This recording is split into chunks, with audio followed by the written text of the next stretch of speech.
Hello guys and welcome back to the channel. In this video, I'm going to show you how you can get authentication code for Microsoft Teams. So let's get started. First of all, you gotta open Teams and enter your email and password.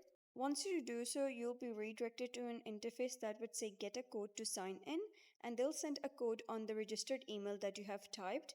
You can simply click on send code and you'll receive a code on this email, or you can click on other ways to sign in. Once you do so, you'll be able to see numerous options such as you can use your face, fingerprint, PIN, or security key if you have added.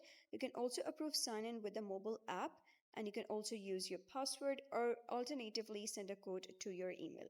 So you can select any of these options or click on show more options if you have any active right now, and you can use any of these options in order to get the authentication code for Microsoft Teams and sign into your account. So that's it for today's video. If you found this video helpful, please consider subscribing and leaving a like. It really helps me out, and I'll see you next time.